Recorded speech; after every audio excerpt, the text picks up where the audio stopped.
नमस्कार, आप देख रहे हैं Satyavarta TV news. Satyavarta TV news में आपका स्वागत है। आइए नजर डालते हैं आज के मुख्य समाचारों पर। जिस तरह पूरे देश के साथ साथ महाराष्ट्र में गणेश उत्सव बड़े धूमधाम से भक्तों ने मनाया, इसी तरह भिवंडी तालुका के गुंदौली गांव में हर वर्ष की तरह इस वर्ष भी कृषि उत्पन्न बाजार समिति के माजी सचिव Yashwant Anant Mhatre, Rotary Club of Bhiwandi Gramin के माजी अध्यक्ष व गुंदौली ग्राम पंचायत के माजी उप सरपंच प्रमोद म्हात्रे, टीडीसी बैंक के मैनेजर प्रभाकर म्हात्रे व इनका पूरा म्हात्रे परिवार हर वर्ष की तरह इस वर्ष भी 10 दिनों तक बप्पा को स्थापित कर पूरा म्हात्रे परिवार आरती पूजा करके 11वें दिन बप्पा को विदा किए। तो वहीं गणेश उत्सव को लेकर प्रमोद म्हात्रे और यशवंत म्हात्रे ने क्या कहा, आइए देखते हैं।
गणपती बाप्पा मोरया।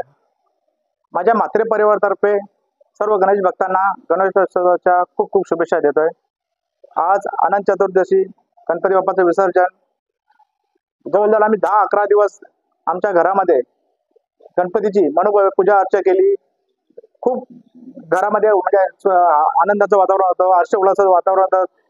सर्व म्हणजे आमच्या घरातली सर्व बांधव असतील, आमचे काका असतील, आमच्या बहिणी असतील, आमच्या आत्या असतील, आमच्या मुली असतील, सर्व जमलेले आणि 10 दिवस आम्ही खूप म्हणजे खूप एकदम आनंदाचे दिवस होते।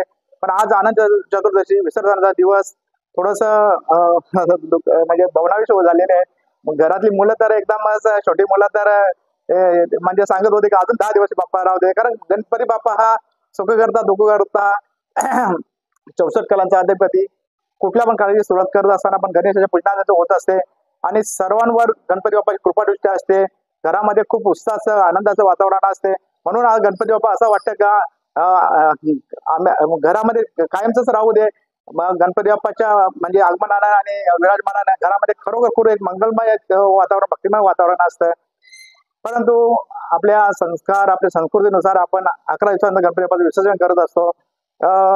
त्यामागे मोठी कथा पण आहे, प्राचीन कथा पण आहे का महर्षी व्यास मुनींनी जेव्हा महाभारताची रचना केली तेव्हा महाभारताचं लिहिण्यासाठी त्यांनी गणपती बाप्पाची प्रार्थना केली आणि गणपती बाप्पांनी ते महाभारत लिहायला घेतलं।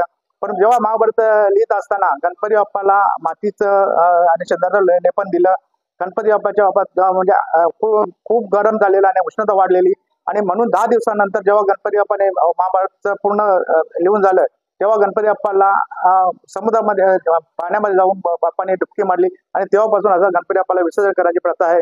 गणपती बाप्पा हा सर्वांच्या मनोकामना पूर्ण करणारा असतो, कृपादृष्टी असते, मंगलमय वातावरण असते।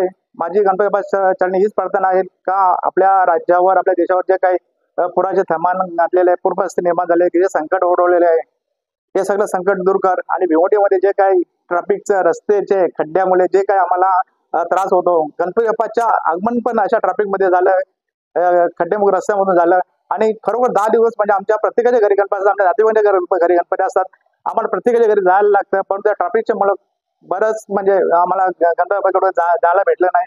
म्हणून हे का भिवंडीवर जे काही संकट आहे, हे ट्रॅफिकचं खराब रस्त्यांचं खड्डे आहे ते सर्व दूर कर आणि आमच्या राज्याला, देशाला सुख शांती समाधान आनंद लाभू दे, हीच माझी गणपती बाप्पाच्या प्रार्थना। धन्यवाद। नमस्कार। प्रथम मी माझ्या म्हात्रे परिवारातर्फे सर्व गणेश भक्तांना गणपती उत्सवाच्या शुभेच्छा देतोय। गणेश पूजन म्हणजे हिंदू धर्मामध्ये प्रथम पूजेचा मान मिळालेले दैवत ही एक आख्यायिका अशी सांगितली जाते की देवांमध्ये वाद सुरू होता की प्रथम पूजेचा मान कोणाला द्यायचा। त्यावेळेस शंकर भगवानने एक असा सुचवलं की जो पहिल्यांदा प्रदक्षिणा घालून पृथ्वीला येईल त्या दैवताला प्रथम पूजेचा मान दिला जाईल। गणपती देवता ही बुद्धीची देवता असल्याने आपल्या बुद्धीचं चातुर्याचा वापर करून गणपती देवाने आपल्या आई वडिलांना म्हणजे शंकर पार्वतीला प्रदक्षिणा घातली आणि तीच संपूर्ण ब्रह्मांडाला प्रदक्षिणा असे समजून आल्याचं समजून आणि प्रथम पूजेचा मान गणपतीला दिला। आणि तेव्हापासून हिंदू धर्मामध्ये प्रत्येक मंगल कार्यामध्ये गणपतीची प्रथम पूजेचा मान देण्याचे प्रघात पडला। गणपती बुद्धी देवता आहे, त्याचप्रमाणे दुःख हर्ता पण आहे। आलेले विघ्न गणपती सारतो अशी प्रत्येकाची भावना आहे। त्यामुळे प्रत्येक जण मंगल कार्यामध्ये जशी देवाची पूजा अर्चा करतो त्याचप्रमाणे कधी संकट काळी अडकला तर प्रथम हाक मारतो तो गणपती देवालाच। अशा या गणपती देवाची गणेश चतुर्थीच्या दिवशी सर्वांनी मनोभावे पूजा केलेली आहे प्रतिष्ठापना करून। आणि आज अनंत चतुर्दशी आहे। अनंत चतुर्दशीच्या दिवशी विसर्जन करायचे आहे। खरं म्हणजे 10 दिवस मनोभावे पूजा केली आणि हसत खेळत सर्व सोबत आनंदाचे क्षण घालवले आणि आता गणपतीला निरोप द्यायची वेळ आली तेव्हा खरोखर भावनाविस झाल्याचं वाटतंय। परंतु हा आपल्या हिंदू धर्मामध्ये एक संस्कृतीप्रमाणे रिवाज आहे की आपण 1.5 दिवसांनी 3 दिवसांनी 5 दिवसांनी किंवा अनंत चतुर्दशीच्या दिवशी गणपतीचे विसर्जन करतो। आज आमच्या म्हात्रे परिवाराचं दैवत सुद्धा अनंत चतुर्दशीच्या दिवशी विसर्जन होणार आहे। मी गणपती चरणी अशी प्रार्थना करतो की आज या देशामध्ये पुराने थैमान घातलेलं आहे। संपूर्ण देशामध्ये नद्या नाल्यांना पूर आलेला आहे। काश्मीर पासून तर संपूर्ण उत्तर भारत महाराष्ट्रात सुद्धा पुराने थैमान घातले आहे आणि या अशा मोठ्या संकटामध्ये अडकल्या लोकांना या संकटातून दूर कर अशी मी परमेश्वराच्या चरणी प्रार्थना करतो आणि सर्वांना पुन्हा गणपतीच्या उत्सवाच्या शुभेच्छा देतो। धन्यवाद। जय हिंद। इसी तरह सबसे पहले खबरों को देखने के लिए हमारे चैनल को सब्सक्राइब करें, लाइक करें, शेयर करें। धन्यवाद।